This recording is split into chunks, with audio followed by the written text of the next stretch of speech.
राम राम भी सभी को। हमारे ऑनलाइन प्लेटफॉर्म पे आपका बहुत बहुत स्वागत है। मेरा नाम सुनील कुमार है और कंप्यूटर की अगली कड़ी में आज आप इनपुट डिवाइस के तीसरे पार्ट के बारे में बातचीत करेंगे। इनपुट डिवाइस वाला टॉपिक चल रहा था। जिस प्रकार आप सभी को पता है, पहले लेक्चर में आपने इनपुट डिवाइस के कीबोर्ड के बारे में बातचीत करी और कल जो लास्ट लेक्चर था उसमें आपने 7-8 इनपुट डिवाइस अलग अलग प्रकार के उसके बारे में डिस्कस किया था। तो चलिए अभी कुल 10 इनपुट डिवाइस के बारे में बातचीत कर चुके हैं। आज प्यारे विद्यार्थियों आप नंबर 11, वैसे नंबरिंग अगर गलत हो गई हो तो आप देख लेना, पिछली वीडियो में देख करके करेक्ट कर लेना। जहां तक मुझे याद है 11 नंबर के इनपुट डिवाइस के बारे में आप आज बातचीत करेंगे। तो प्यारे विद्यार्थियों, अगला जो इनपुट डिवाइस है वो क्या है भाई? स्कैनर। क्या है? स्कैनर। स्कैनर के बारे में आप बातचीत करेंगे। चलिए भी स्कैनर की अगर मैं बात करूं तो स्कैनर का जो जनक है प्यारे विद्यार्थियों, रे कुर्जवेल नाम का एक प्राणी था जिसने स्कैनर को सर्वप्रथम बनाया था। स्कैनर एक इस प्रकार का इनपुट डिवाइस होता है जिसमें हम कोई हार्ड कॉपी, जिस कागज के ऊपर कोई भी मैटर बना हुआ है या कोई टेक्स्ट लिखा हुआ है, उसको अपा उसके फ्लैट बेड पैनल पे लेटा करके या रख करके उसको स्कैन करके इमेज के रूप में आप कहाँ पे दर्ज करवा सकते हैं? कंप्यूटर में दर्ज करवा सकते हैं। चलिए भी इसकी डेफिनेशन और जनक के बारे में बातचीत कर लेते हैं। स्कैनर की अगर मैं जनक की बात करूं तो स्कैनर को किसने बनाया था भाई? रे कुर्जवेल। रे कुर्जवेल। रे कुर्जवेल ये जो प्राणी था इसने सर्वप्रथम स्कैनर को बनाया था। रे कुर्जवेल, ध्यान रख लेना भाई। इस इनपुट डिवाइस की मदद से, इस इनपुट डिवाइस की मदद से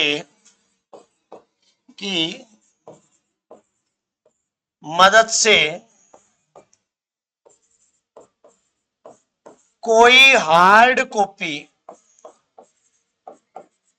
हार्ड कॉपी क्या होती है भाई? हार्ड कॉपी प्यारे विद्यार्थियों, कागज के ऊपर निकले हुए प्रिंट को हम हार्ड कॉपी कहते हैं। ठीक है, कोई हार्ड कॉपी दस्तावेज को, दस्तावेज का मतलब क्या होता है? यहां पे डॉक्यूमेंट होता है। क्या होता है? ये डॉक्यूमेंट होता है। हार्ड कॉपी दस्तावेज को स्कैन करके, स्कैन करके इमेज यानी कि चित्र, इमेज के रूप में, इमेज के रूप में कंप्यूटर में या कंप्यूटर पर दर्ज करवा सकते हैं, दर्ज करवा सकते हैं, करवा सकते हैं। तो प्यारे विद्यार्थियों, स्कैनर को किसने बनाया था? रे कुर्जवेल ने बनाया था। किसने बनाया था भाई? रे कुर्जवेल ने बनाया था। और स्कैनर एक इनपुट डिवाइस की कैटेगरी में आता है। इसकी मदद से आप क्या काम कर सकते हैं? कोई भी हार्ड कॉपी डॉक्यूमेंट है जिसके ऊपर कोई ना कोई चीज टाइप की हुई है या फिर कोई तस्वीर है या कोई भी डॉक्यूमेंट बना हुआ है, उसको स्कैन करेंगे। किसकी मदद से? स्कैनर की मदद से स्कैन करेंगे और इमेज के रूप में, इमेज के रूप में यानी कि प्रतिलिपि के रूप में, सॉफ्ट कॉपी के रूप में कंप्यूटर पे सेव करवा देंगे या दर्ज करवा देंगे। ये कार्य स्कैनर के द्वारा किया जा सकता है। किसके द्वारा किया जा सकता है? स्कैनर के द्वारा किया जा सकता है। मुख्य रूप से, मुख्य रूप से एक स्कैनर द्वारा एक स्कैनर द्वारा एक स्कैनर द्वारा सॉफ्ट कॉपी स्कैनर द्वारा सॉफ्ट कॉपी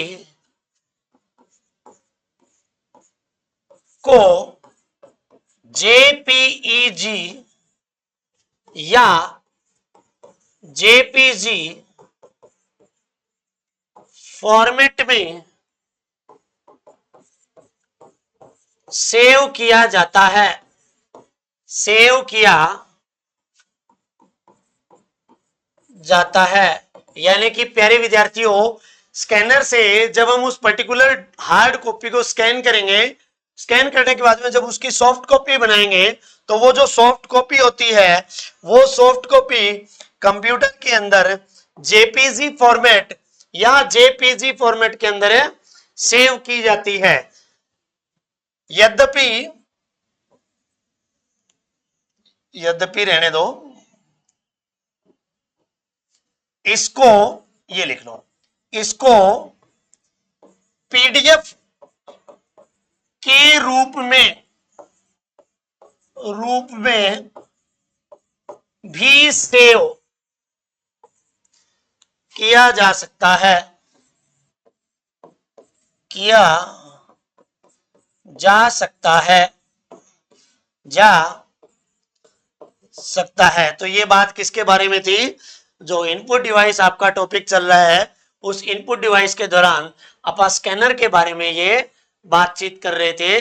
स्कैनर रे कुर्जुवेल ने बनाया था और यह हार्ड कॉपी को सॉफ्ट कॉपी में बदल करके इमेज के रूप में कंप्यूटर पे सेव करवा देता है। तो यहाँ पे तीन ये नाम आए हैं, जेपीईजी, जेपीजी और पीडीएफ। इन तीनों नाम की फुल फॉर्म भी अपन देख लेते हैं प्यारे विद्यार्थियों। सबसे पहले आपका कौन सा आया था? JPEG.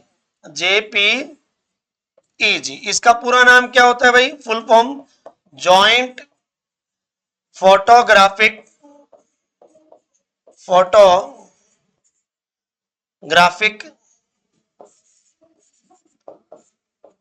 Expert group.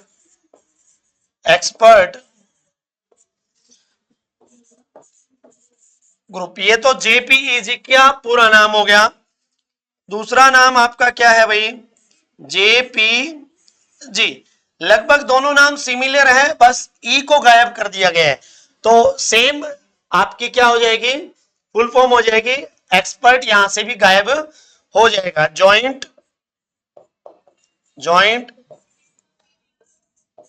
Photographic expert, चूंकि इसके अंदर ई नहीं है तो एक्सपर्ट नहीं आएगा, सीधा क्या आ जाएगा प्यारे विद्यार्थियों? ग्रुप आ जाएगा। ठीक है, जेपीजी का पूरा नाम हो गया। इसके बाद में तीसरा नाम क्या है? पीडीएफ। क्या है?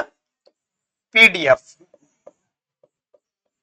इसका पूरा नाम हो गया आपका पोर्टेबल डी फॉर डॉक्यूमेंट और एफ फॉर फॉर्मेट। तो यहां पे जेपीईजी, जेपीजी और पीडीएफ ये तीनों का पूरा नाम मैंने लिख दिया है। तो इनपुट डिवाइस की कैटेगरी में आपका ये क्या हो गया? स्कैनर हो गया। ठीक है, स्कैनर के बाद में नेक्स्ट अगले इनपुट डिवाइस की तरफ बढ़ते हैं। स्कैनर हमने कितने नंबर का किया था भाई? 11 नंबर का किया था। तो अगला अपन 12 नंबर के इनपुट डिवाइस के बारे में बातचीत कर लेते हैं। ठीक है, बहुत सारे इनपुट डिवाइस होते हैं। यहाँ एग्जाम पॉइंट ऑफ व्यू के हिसाब किताब से मैं आपको इंपॉर्टेंट इनपुट डिवाइस के बारे में बताऊंगा प्यारे विद्यार्थियों। अगला जो इनपुट डिवाइस है वो आपका है ओसीआर। यानी कि इसका पूरा नाम क्या रहने वाला है प्यारे विद्यार्थियों? ऑप्टिकल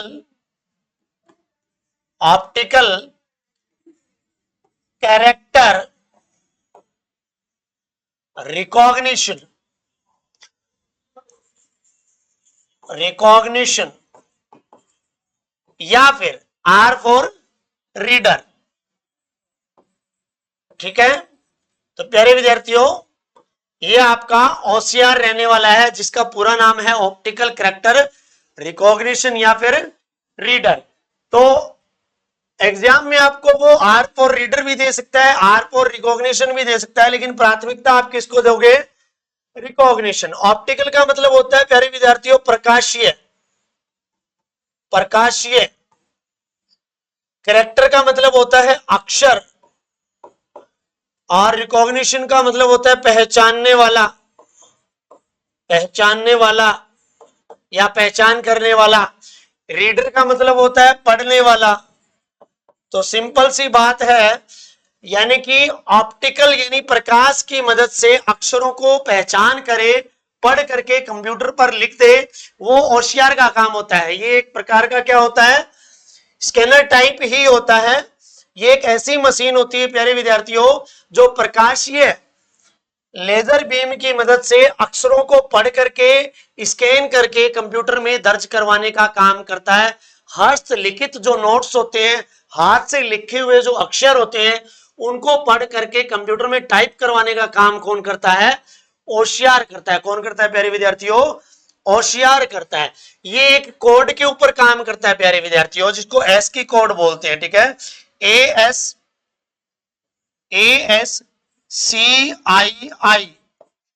ये एक कोड होता है, अमेरिकन स्टैंडर्ड कोड होता है।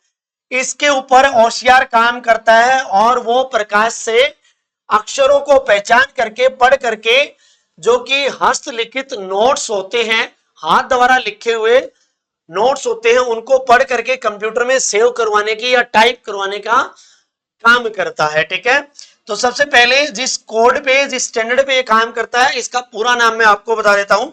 A for American, American. S for standard, American standard.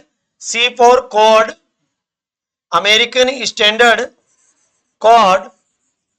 For I for information, क्योंकि यहां पे डबल आई है, मैं पहले आई का बता रहा हूं। Information, information. लास्ट वाले आई का होता है मतलब इंटरचेंज, इंटर चेंज। तो प्यारे विद्यार्थियों ASCII कोड पे ये काम करता है। इस कोड का पूरा नाम क्या होता है? American standard code for information interchange. इसकी मदद से ये क्या करता है? उसको डिकोड करता है और पढ़ करके दर्ज करवा देता है। किसमें? कंप्यूटर में दर्ज करवा देता है। तो चलिए OCR के बारे में लिख लेते हैं, एक डेफिनेशन लिख लेते हैं।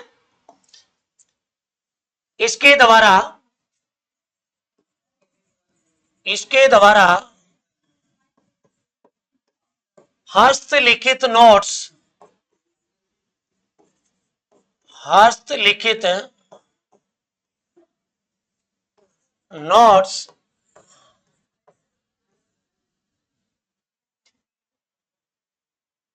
पढ़कर, अब हस्तलिखित नोट्स में प्यारे विद्यार्थियों वो लाइनें भी लिखी होंगी, लाइनें में शब्द होंगे और शब्दों में क्या होंगे?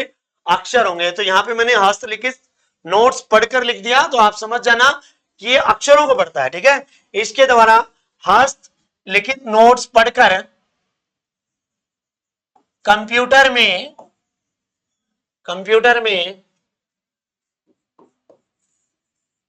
टाइप करवाने का कार्य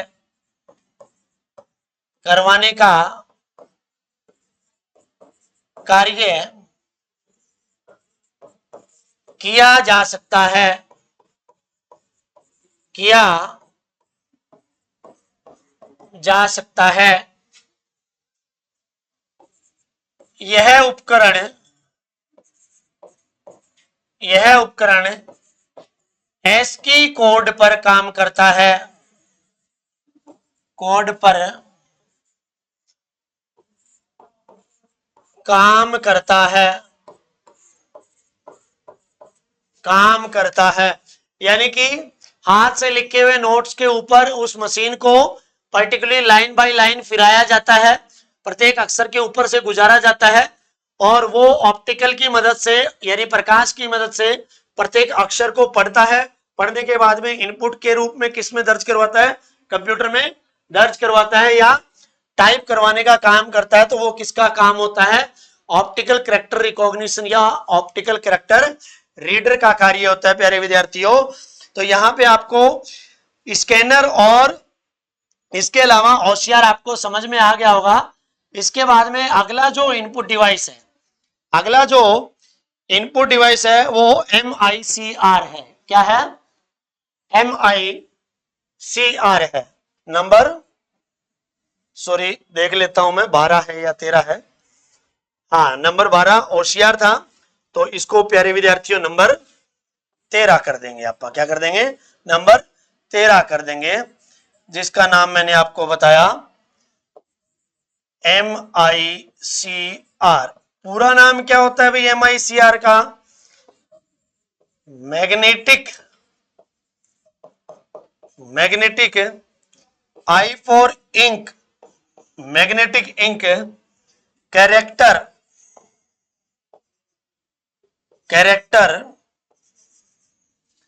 रिकॉग्निशन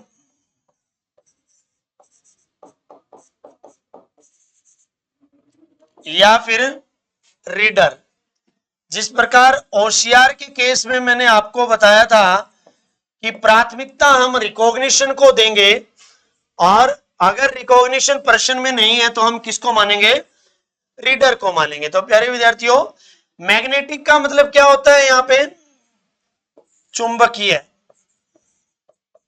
मैग्नेटिक का मतलब यहां पे क्या हो गया, चुंबकीय। इंक का मतलब क्या हो गया प्यारे विद्यार्थियों, यहां स्याही की बात कर रहा है। कैरेक्टर का मतलब मैंने बताया था पिछले इनपुट डिवाइस में अक्षर होता है। सेम रिकॉग्निशन का मतलब मैंने बताया था पहचानने वाला, पहचान करने वाला या पहचान करने वाला लिख देता हूं मैं, पहचान करने वाला, या फिर यूं कह सकता हूं मैं पढ़ने वाला। रीडर का मतलब भी क्या होता है, पढ़ना या पढ़ने वाला। ठीक है, पढ़ना लिख देता हूं मैं इसको। तो मैग्नेटिक का मतलब होता है चुंबकीय स्याही के मदद से लिखे हुए अक्षर। ठीक है, चुंबकीय स्याही की मदद से लिखे हुए अक्षर और उसकी पहचान करने वाला क्या कहलाएगा, MICR कहलाएगा। तो प्यारे विद्यार्थियों MICR एक ऐसा इनपुट डिवाइस होता है, एक ऐसा इनपुट उपकरण होता है जिसकी मदद से कोई भी ऐसा डॉक्यूमेंट जिसमें चुंबकीय स्याही की मदद से कुछ भी लिख रखा हो या कोई संख्या दे रखी हो, उनको अगर पहचानना है, उनको अगर पढ़ना है तो मैं किसका इस्तेमाल करूंगा, MICR का इस्तेमाल करूंगा। इसके बारे में मैं आपको डेफिनेशन लिखवा देता हूं। ठीक है, चुंबकीय स्याही, चुंबकीय स्याही द्वारा लिखे गए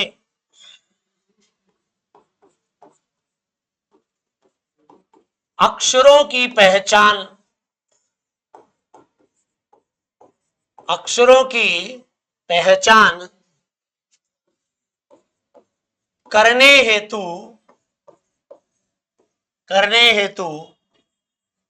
MICR का उपयोग किया जाता है, उपयोग किया जाता है। इसका उपयोग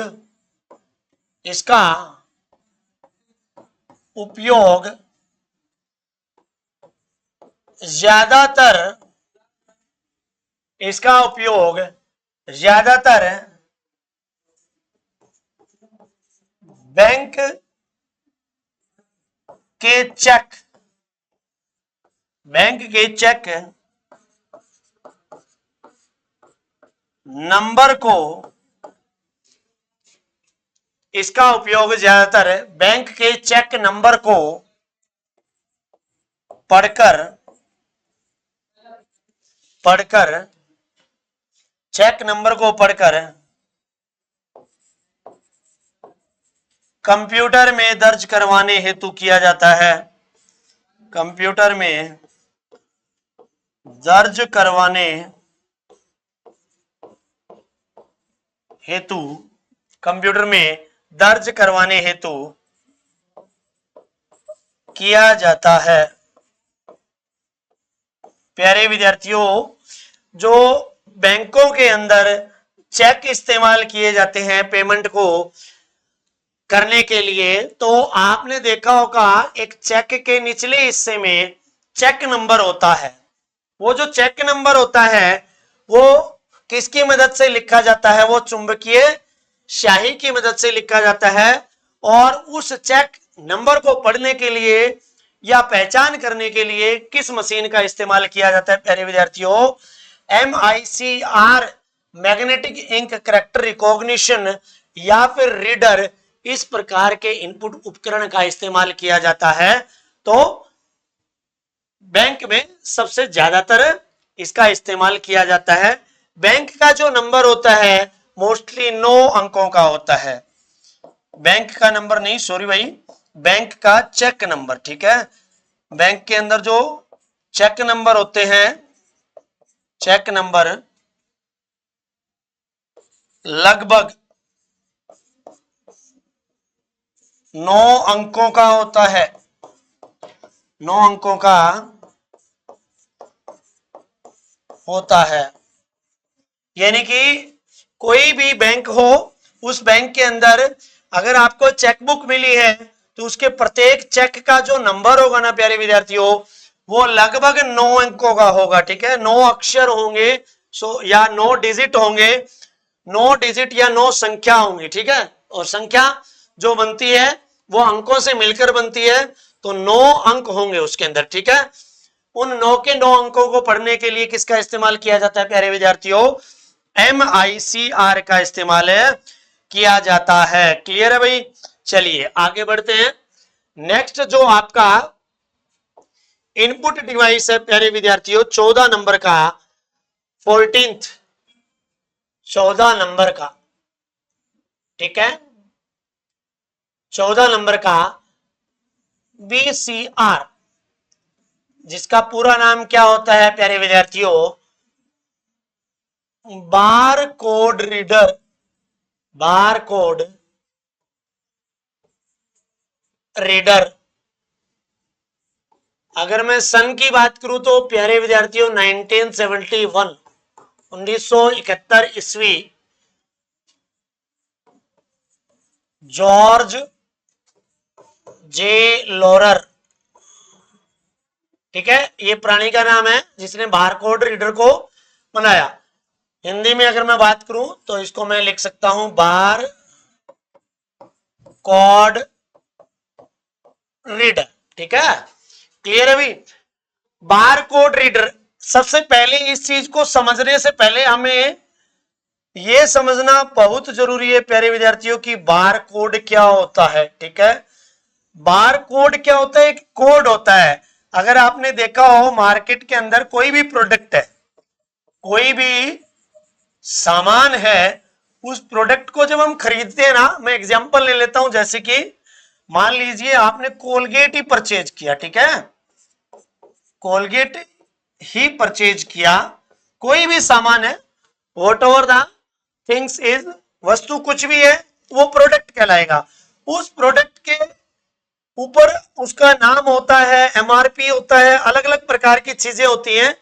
और कुछ इस प्रकार का एक, कईयों में तो बॉक्स बना होता है, कईयों में प्यारे विद्यार्थियों बॉक्स नहीं होता है, या यूं कह सकता हूं वो खुद कोड ही आयताकार आकृति में होता है, और ऐसी लंबी लंबी वर्टिकल लाइनें बनी होती है। इन लाइनों को मैं क्या कहूंगा? बार कोड कहूंगा। क्या कहूंगा भाई? बार कोड कहूंगा। ये जो बार कोड होता है ना, इसमें प्रोडक्ट से संबंधित जानकारी छुपी होती है।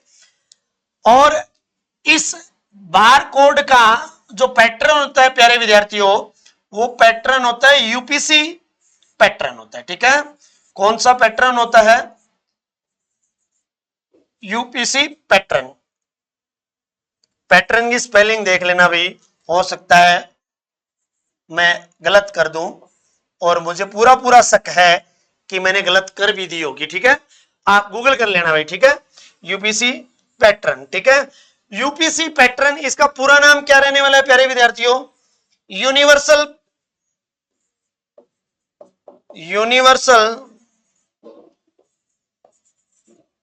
Product code. Universal product code. ठीक है, यूपीसी पैटर्न पे आधारित होता है ये। अच्छा, इसको बार कोड रीडर को ओबीसीआर भी बोल दिया जाता है भाई। बीसीआर का पूरा नाम तो वहां पे मैंने लिख रखा है। ओ फॉर क्या हो गया आपका? ऑप्टिकल हो गया प्यारे विद्यार्थियों। क्या हो गया? ऑप्टिकल हो गया। ऑप्टिकल बार कोड रीडर। और किस पैटर्न पे आधारित होता है इसका कोड? है यूनिवर्सल प्रोडक्ट कोड होता है, यूपीसी पैटर्न होता है। और ये लगभग 10 लाइन का कोड होता है भाई। ठीक है, 10 लाइन का प्यारे विद्यार्थियों कोड होता है। ये खड़ी लाइनें होती हैं, वर्टिकल लाइनें होती हैं, इसके अंदर प्रोडक्ट से संबंधित जानकारी होती है। वो चीज भी मैं आपको बता देता हूं। जो ये पैटर्न बना होता है बार कोड, ये 10 का बना होता है, 10 लाइन का बना होता है। ये मैं 2 भागों में बांट देता हूं, पहली 5 और दूसरी 5। पहली 5 जो लाइनें होती है, इसमें किसकी जानकारी मिलेगी आपको? प्रोडक्ट से संबंधित जानकारी मिलेगी भी आपको। ठीक है, प्रोडक्ट से संबंधित जानकारी पहली 5 लाइनों में मिलेगी प्यारे विद्यार्थियों। दूसरी 5 लाइनों में मैन्युफैक्चरर की जानकारी मिलेगी। ठीक है, यूं कह सकता हूं मैं कि मैन्युफैक्चरर कौन हो गया? उसको बनाने वाला या वाली कंपनी। ठीक है प्यारे विद्यार्थियों, बीसीआर का दूसरा नाम क्या होता है? ओबीसीआर होता है, ऑप्टिकल बारकोड रीडर होता है।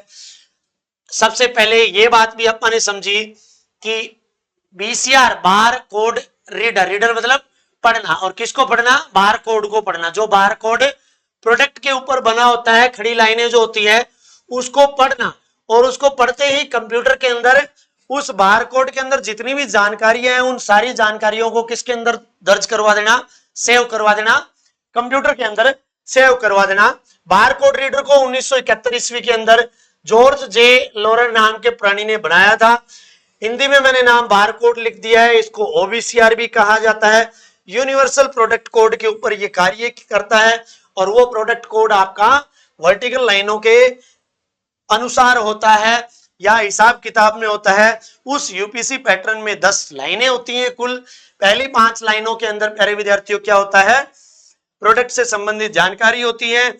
और अंतिम 5 लाइनों में या अगली 5 लाइनों में मैन्युफैक्चरर यानी कि बनाने वाली कंपनी के बारे में जानकारी होती है। अब ये प्रोडक्ट से संबंधित जानकारी कौन कौन सी हो सकती है? भी इसकी एक्सपायरी डेट क्या हो सकती है? ठीक है, इसकी मैन्युफैक्चरिंग डेट क्या हो सकती है? ठीक है, एक्सपायरी डेट ऐसे लिख देता हूं मैं यहाँ पे, मैन्युफैक्चरिंग डेट। ठीक है, इसके अलावा एमआरपी। ठीक है, इसके अलावा मात्रा भी, ये कितने ग्राम का है प्रोडक्ट, यानी इसके अंदर जो सामान है, जैसे कोलगेट का आपने उदाहरण दिया है, तो अंदर पेस्ट कितना है। ठीक है, तो मात्रा वगैरह वगैरह, इतने में आप समझ गए होंगे। मैन्युफैक्चरर की जानकारी, कंपनी कहाँ की है, क्या उसका नाम है, कब एस्टेब्लिश हुई थी, कौन कौन से प्रोडक्ट बनाती है, वगैरह वगैरह। इस प्रकार की जानकारी आपके सेकंड 5 लाइनों के अंदर अवेलेबल होगी। तो प्यारे विद्यार्थियों, इसकी डेफिनेशन मैं आपको लिखवा देता हूं। किसके बारे में? बीसीआर के बारे में, बार कोड रीडर। ठीक है, बार कोड रीडर। इस मशीन की मदद से, इस मशीन की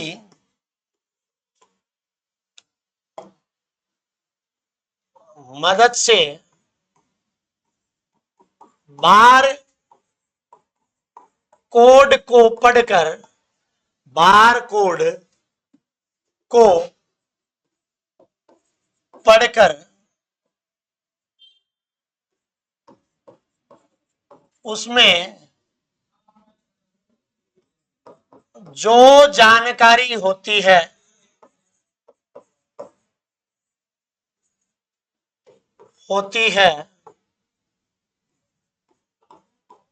को कंप्यूटर पर इनपुट के रूप में पहुंचाने का कार्य इस मशीन की मदद से बार कोड को पढ़कर उसमें जो जानकारी होती है, किसमें, बार कोड में जो जानकारी होती है को कंप्यूटर पर इनपुट के रूप में पहुंचाने का कार्य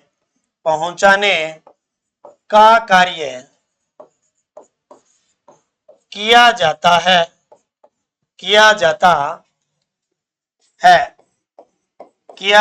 है। तो प्यारे विद्यार्थियों, जो बार कोड रीडर जो होता है वो किस काम आता है? आपका कोई भी प्रोडक्ट है जो मार्केट के अंदर अवेलेबल होता है, जिसको आप खरीदते हैं और उस बार कोड के अंदर क्या होता है प्यारे विद्यार्थियों? सभी प्रकार की जानकारी अवेलेबल होती है उस प्रोडक्ट से संबंधित, और उस प्रोडक्ट को जिस कंपनी ने बनाया है उस कंपनी से संबंधित, और ये सारी की सारी जानकारी कंप्यूटर पर इनपुट के रूप में दर्ज करवाने के लिए हम किसका उपयोग करते हैं? ओबीसीआर या बीसीआर का उपयोग करते हैं। ओबीसीआर का मतलब ऑप्टिकल बारकोड रीडर हो गया और बीसीआर का मतलब बारकोड रीडर हो गया। अगले इनपुट डिवाइस की तरफ बढ़ते हैं प्यारे विद्यार्थियों। नंबर 15 कौन सा हो गया भाई? नंबर 15 के बारे में बातचीत करते हैं, जिसका नाम क्या है? क्यूआरसी रहने वाला है। क्या रहने वाला है? क्यूआरसी मशीन रहने वाला है, यानी कि quick response code. Quick response code आप भी जानते हो प्यारे विद्यार्थियों, क्विक रेस्पॉन्स कोड जो होता है एक वर्गाकार फ्रेम में बना होता है, ठीक है, और ये 4 बिट का होता है। कितने बिट का होता है भाई? 4 बिट का होता है। तो नंबर 15 क्यूआरसी मशीन, ठीक है। क्यूआरसी का पूरा नाम क्या होता है प्यारे विद्यार्थियों? Quick response code. ये क्विक रेस्पॉन्स कोड क्या होता है? जिसको क्यूआर कोड बोलते हैं भाई। क्यूआर कोड अपन देखते हैं कि जैसे कि गूगल पे हो गया, फोन पे हो गया, भारत पे हो गया, जितने भी ये डिजिटल वॉलेट है प्यारे विद्यार्थियों, इन सभी वॉलेट का एक क्यूआरसी कोड होता है या क्यूआर कोड होता है, जिसको स्कैन करके आप उस क्यूआर कोड में छिपी हुई जो जानकारी होती है या अवेलेबल जानकारी या इंफॉर्मेशन होती है उसको कंप्यूटर पर भेजने का काम किया जा सकता है। जैसे आप दुकानों पे देखते हो बहुत सारे अलग अलग प्रकार के प्रोडक्ट को परचेज करते हो, परचेज करने के बाद में जब आप ऑनलाइन पेमेंट करते हो प्यारे विद्यार्थियों, ऑनलाइन पेमेंट के दौरान है आप उस पर्टिकुलर वर्गाकार आकृति में बने हुए एक फ्रेम में बने हुए कोड को स्कैन करते हो। स्कैन करते ही उस कोड को स्कैन करते ही आपके मोबाइल के अंदर उस कोड के अंदर जो अवेलेबल जानकारी होती है, जो भी उस पर्टिकुलर दुकानदार का, शॉपकीपर का नाम होता है, उसकी जो आपकी आईडी होती है वो उसके अंदर अवेलेबल दिखा देती है। यूपीआई आईडी जो होती है वो आपकी स्कैन करने के बाद वहां पे दिखा देती है और फिर आप उसको पेमेंट कर सकते हो, डिजिटल पेमेंट कर सकते हो। तो वो क्यूआरसी क्विक रिस्पॉन्स कोड होता है। यह एक प्रकार का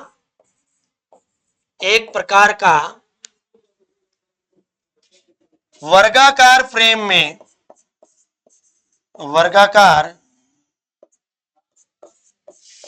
में बना हुआ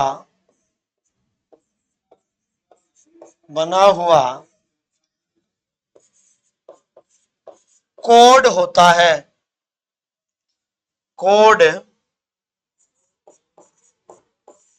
कोड होता है जो कि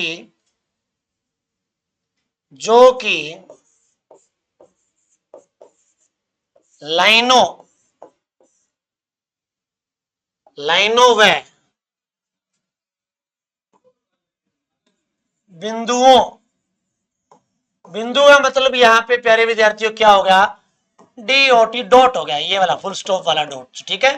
ये थोड़ा मोटा बना देता हूं ताकि आपको दिखाई दे जाए, ठीक है। डॉट, लाइनों व बिंदुओं का समूह होता है। इस कोड में जानकारी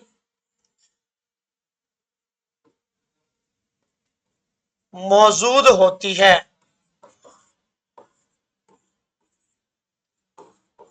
मौजूद होती है। यह कोड 4 बिट का होता है, 4 बिट का होता है। यह कोड 4 बिट का होता है। इसको जब हम स्कैन करते हैं तो स्कैन करने के बाद में वो जानकारी क्या हो जाती है, अवेलेबल हो जाती है, ठीक है। इसको स्कैन करके, इसको स्कैन करके, स्कैन करके उस जानकारी को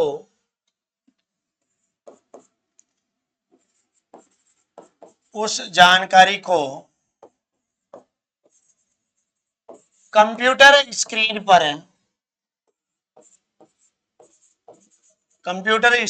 पर देखा जा सकता है, देखा जा सकता है, देखा जा सकता है। तो प्यारे विद्यार्थियों, क्यूआर कोड क्या होता है, एक वर्गाकार फ्रेम होता है जो कि लाइनों और डॉट के माध्यम से मिलकर बना हुआ होता है, मौजूद होता है। और इस क्यूआर कोड को क्यूआरसी मशीन या स्कैनर की मदद से क्या कर सकते हैं, आप पढ़ सकते हैं प्यारे विद्यार्थियों। और पढ़ने के बाद में इसके अंदर जो अवेलेबल जानकारी होती है उसको आप देख सकते हैं, वह यूज कर सकते हैं। साथ के साथ में अगर मैं बात करूं तो जैसे कि फोन पे हो गया, यहां एग्जांपल मैं लिख देता हूं, उदाहरण जैसे कि फोन पे हो गया, गूगल पे हो गया, एक्सेट्रा। जितने भी ये वॉलेट है ना, इन सभी वॉलेट में ये क्या मिल जाएगा आपको, क्यूआर कोड मिल जाएगा प्यारे विद्यार्थियों। ये सभी क्यूआर कोड क्या होते हैं, ये सभी क्यूआर कोड क्या होते हैं, इनके अंदर जानकारी छुपी हुई होती है। और इन सभी क्यूआर कोड को क्यूआरसी मशीन के माध्यम से पढ़ा जा सकता है। क्यूआरसी मशीन के माध्यम से क्या किया जा सकता है, पढ़ा जा सकता है, पढ़ा जा सकता है, ठीक है। चलिए भी आगे करते हैं आप। क्यूआरसी के बाद में अगला जो आपका 16 नंबर का है, चलिए भी ये वॉलेट है, इसके अंदर क्यूआर कोड मिलेंगे आपके। ये जो क्यूआर कोड होते हैं इनको क्यूआरसी मशीन के माध्यम से पढ़ करके इनकी जानकारी प्राप्त की जा सकती है प्यारे विद्यार्थियों, और ऑनलाइन पेमेंट की जा सकती है। आगे देखते हैं भी अगला, अगला आपका है बार कोड के बाद में 15 नंबर का क्यूआरसी मशीन कर लिया, 16 नंबर। चलिए भाई नंबर 16, 16 नंबर क्या हो गया आपका, 16 नंबर एसआरएस और VRS, ये भी एक इनपुट डिवाइस होता है। SRS का पूरा नाम क्या हो गया? Speech recognition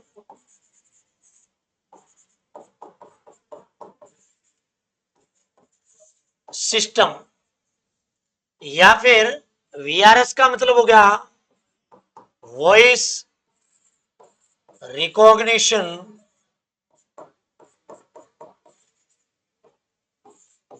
system. यानी कि स्पीच या वॉइस यानी कि आवाज की बात कर रहा है अभी। यहां पे किसकी बात कर रहा है प्यारे विद्यार्थियों? आवाज की बात कर रहा है। किसकी बात कर रहा है?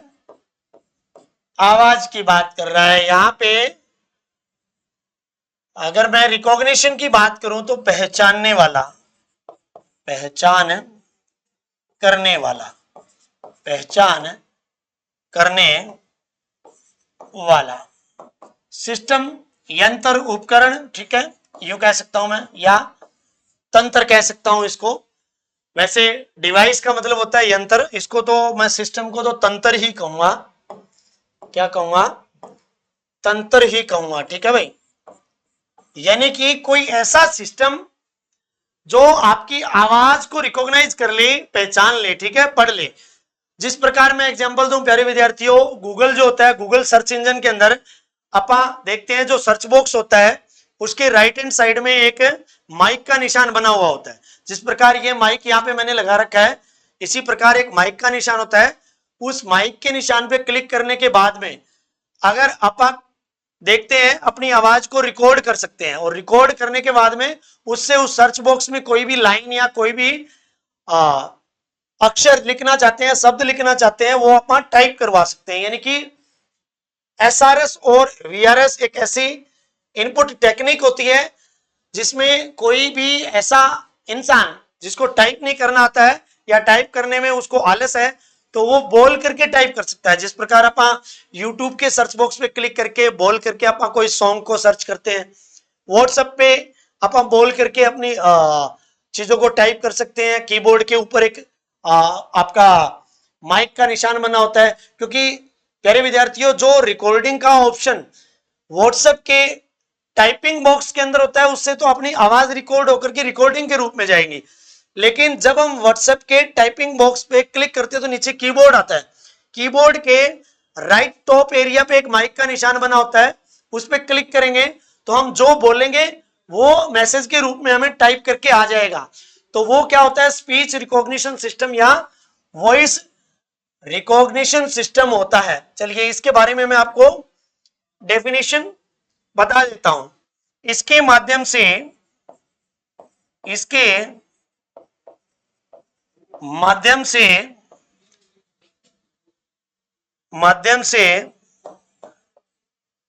यूजर द्वारा या उपयोगकर्ता द्वारा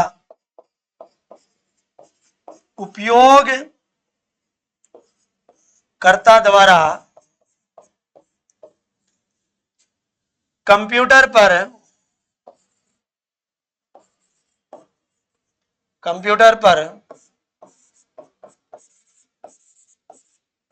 बोलकर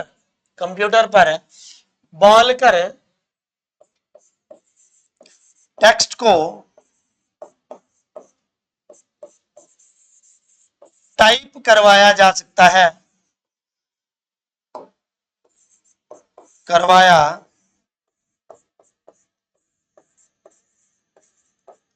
जा सकता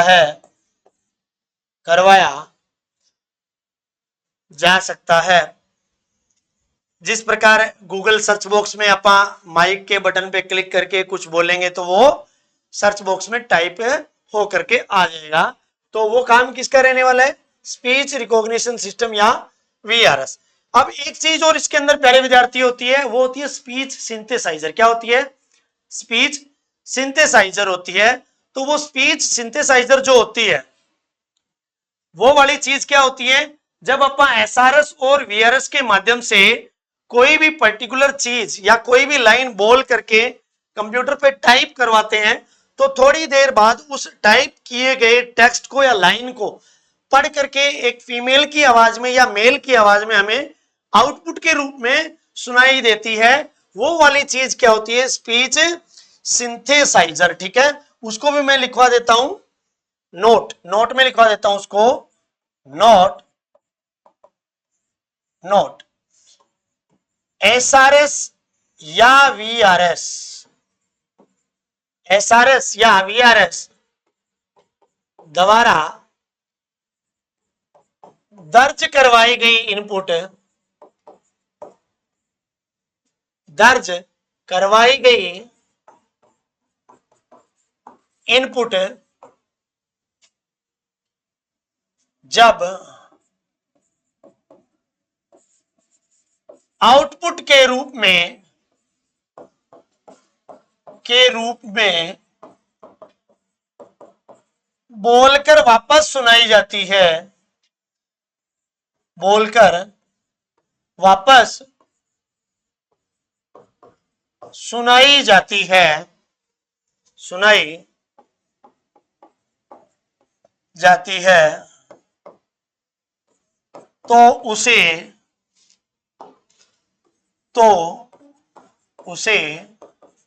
स्पीच सिंथेसाइजर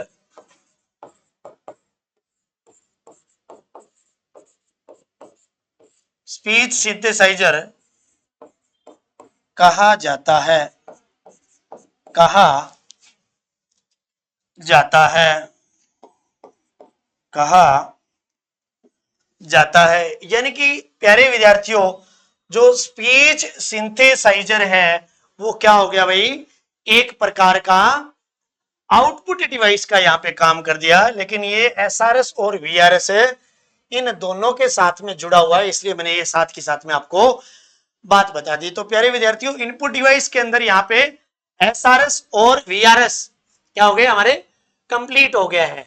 ठीक है, उसके बाद में अगला जो इनपुट डिवाइस है वो कितने नंबर का है? भी 17 नंबर का है। कितने नंबर का है भाई? 17 नंबर का है। उसका नाम क्या है?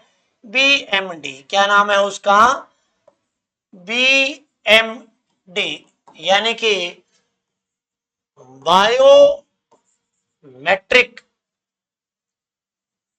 बायोमेट्रिक डिवाइसेस, और इनको बायोसेंसर भी कह सकते हैं, भी बायोसेंसर डिवाइसेस। ठीक है, बायोमेट्रिक डिवाइसेस क्या होते हैं प्यारे विद्यार्थियों? जैसा कि नाम से ही पता चल रहा है, बायोमेट्रिक डिवाइसेस का मतलब हो गया कि शरीर के अंगों की पहचान करना, या फिर यूं कह सकते हैं फिंगरप्रिंट की पहचान जब करते हैं ना, उसमें आपका क्या काम आता है प्यारे विद्यार्थियों? बायोमेट्रिक डिवाइसेस ही काम में आते हैं। जैसे कि थंब स्कैनर होता है, बैंक के अंदर आप जाते हैं, ये बुढ़ापा पेंशन के जो लोग हैं, बूढ़े लोग हैं, आदमी या लुगाई, ये अपनी पेंशन लिखवान न जाओ तो प्यारे विद्यार्थियों किसका इस्तेमाल करते हैं? थंब स्कैनर का इस्तेमाल करते हैं। बैंक का जो कर्मचारी है वो क्या कहो ताई गुंठो लगा दे। ठीक है ना, तो वो गुंठो किन पर लगवा प्यारे विद्यार्थियों? बायोसेंसर या बायोमेट्रिक डिवाइसेस पे लगवाता है, और अंगूठा लगाते ही उनके शरीर के अंगों से संबंधित जानकारी क्या है इनपुट के रूप में कंप्यूटर पर पहुंच जाती है।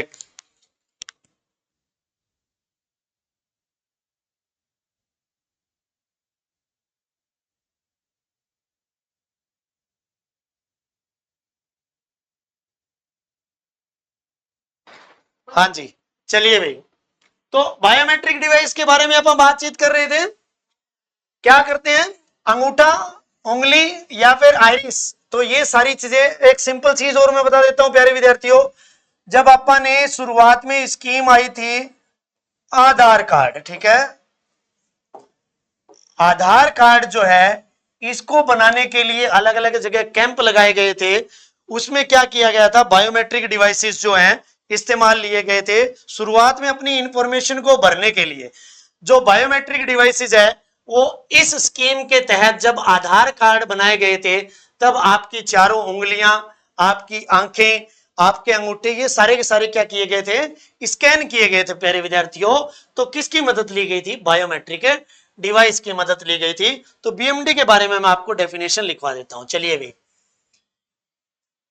इनकी मदद से, इनकी मदद से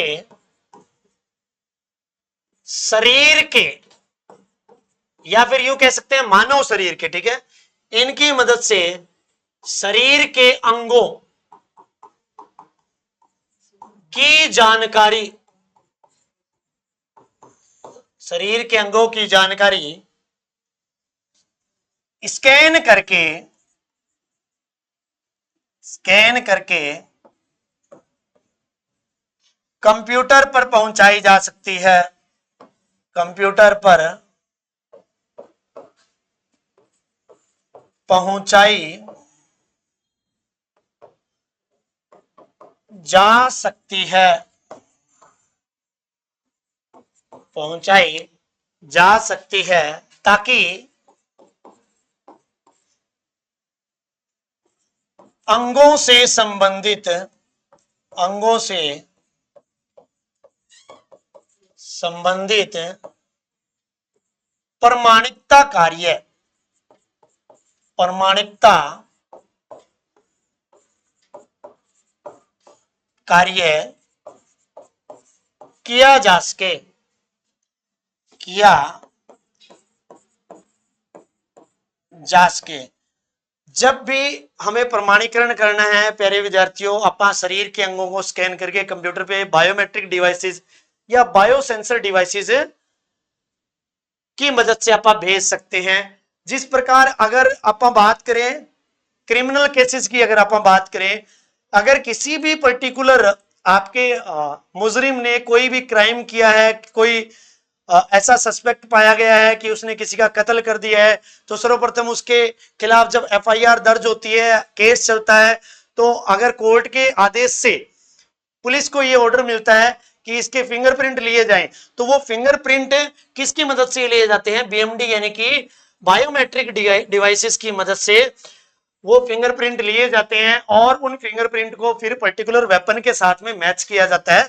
तो वो क्या पहचान कर रहा है, उस पर्टिकुलर इंसान के, उस पर्टिकुलर इंसान के फिंगरप्रिंट को उस वेपन पे लगे हुए फिंगरप्रिंट के साथ में मैच करने के लिए कि कत्ल करने वाला इंसान यही तो नहीं है। इस प्रकार के कार्य के लिए हम बीएमडी या बायोमेट्रिक डिवाइसेस का इस्तेमाल कर सकते हैं। इनके मैं उदाहरण लिख देता हूं, उदाहरण लिख देता हूं। जैसे कि एक होता है आपका फिंगर प्रिंट, फिंगरप्रिंट स्कैनर। इसके अलावा आपका थंब स्कैनर। इसके लिए क्या होता है, थंब स्कैनर के लिए प्यारे विद्यार्थियों, बैंक में आपने बूढ़ा बूढ़ी जावे पेंशन लेने के लिए जाते हैं, बुढ़ापा पेंशन, तो उनके लिए बैंक कर्मचारी क्या बोलता है, ताई अंगूठा लगा दे, ठीक है। तो अंगूठा लगाने के बाद में उसका वेरिफिकेशन हो जाता है कि उसको वो पर्टिकुलर पेंशन विड्रॉ करके देनी है या नहीं देनी है, ठीक है। वो उसका अंगूठा मैच करता है, ठीक है। थंब स्कैनर हो गया। इसके अलावा आइरिस हो गया, ठीक है। आइरिस स्कैनर ये आंखों को स्कैन करने के लिए काम में लिया जाता है, आइरिस स्कैनर आदि। तो बायोमेट्रिक डिवाइसेस जो होते हैं इनको बायोसेंसर डिवाइसेस भी कहा जाता है। मानव शरीर के अंगों की प्रमाणिकता को सिद्ध करने के लिए, पहचानने के लिए हमें बीएमडी या बायोमेट्रिक डिवाइसेस का इस्तेमाल करते हैं। प्यारे विद्यार्थियों आगे बढ़ते हैं और आज आप इनपुट डिवाइसेस वाला चैप्टर फिनिश भी कर देंगे। लास्ट और अंतिम जो है वो आपका है डिजिटाइजर, डिजिटाइजर, ठीक है। ये एक डिजी पैड होता है या फिर यूं कह सकता हूं मैं डिजिटल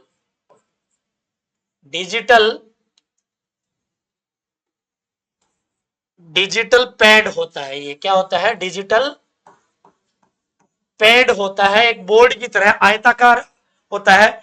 इसमें एक स्पेशल पेन, लाइट पेन या ऐसे स्टाइलिश पेन की मदद से लिखा जाता है।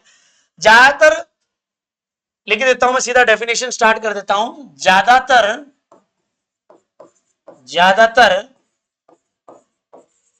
इसकी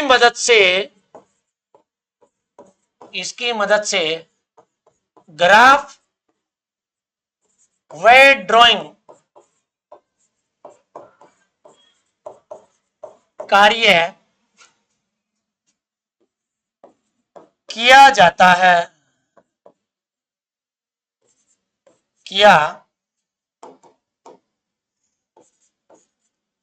है। इस पर लिखने हेतु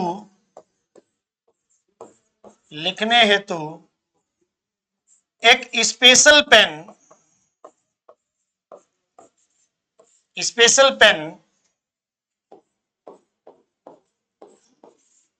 का इस्तेमाल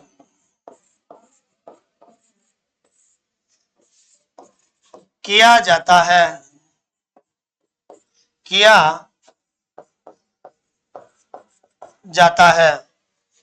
प्यारे विद्यार्थियों, डिजिटाइजर का इस्तेमाल मुख्य रूप से वो जो ग्राफ और ड्राइंग वाला काम है ना, वो कौन सा काम किया जाता है? अगर आपने सुना हो तो एक तो होता है कैड वर्क, ठीक है, कैड, और दूसरा आपका होता है कैम, CAM। ये दोनों जो कार्य है कैड और कैम, कंप्यूटर एडेड डिजाइन और कंप्यूटर एडेड मैन्युफैक्चरिंग, ये दोनों कार्य करने हेतु आपके डिजिटाइजर का इस्तेमाल किया जाता है। और आपके लेक्चर को खत्म करते करते मैं आपको कंप्यूटर एडेड डिजाइन और कंप्यूटर एडेड मैन्युफैक्चरर, इन दोनों का पूरा नाम भी लिखवा देता हूं भाई, ठीक है। सर्वप्रथम आपका क्या है? कंप्यूटर एडेड डिजाइन,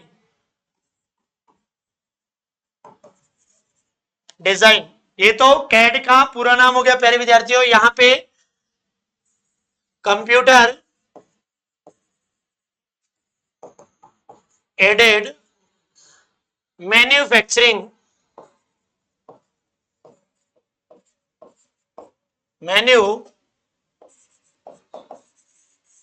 ये कैम का पूरा नाम हो गया।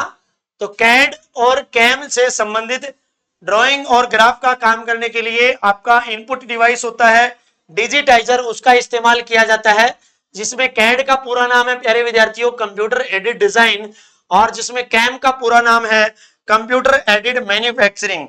तो यहां पे आपके इनपुट डिवाइस वाला जो चैप्टर है या टॉपिक है वो कंप्लीट हो गया प्यारे विद्यार्थियों। अगली वीडियो के अंदर आप आउटपुट डिवाइस को चालू कर देंगे। इस वीडियो के अंदर जितने भी मैंने इनपुट डिवाइस आपको करवाए हैं, लगभग एग्जाम पॉइंट ऑफ व्यू से मोस्ट इंपोर्टेंट इनपुट डिवाइस आपको करवाए हैं, और हर संभावना मैंने रखी है कि लेक्चर के अंदर त्रुटियां कम से कम हो। तो प्यारे विद्यार्थियों, वैसे तो किसी लेक्चर में या हर एक लेक्चर में थोड़ी बहुत गलतियां तो हो ही जाती है, फिर भी अगर गलतियां हो जाती है तो आप कमेंट करके उस गलती का मेरे से सुधार करवा सकते हो, मेरी मदद कर सकते हो। और अगली वीडियो के अंदर आप आउटपुट डिवाइस के बारे में बातचीत करेंगे, बिल्कुल सरल भाषा में। अब तक जितना आपको करवाया है उसी सरल भाषा में कंटिन्यू करते हुए बाकी आगे का सिलेबस आपका कंप्लीट करवाया जाएगा। आज के लेक्चर में बस इतना ही, आगे के लेक्चर में आप आउटपुट डिवाइस को चालू करेंगे। तब तक के लिए धन्यवाद, थैंक यू सो मच।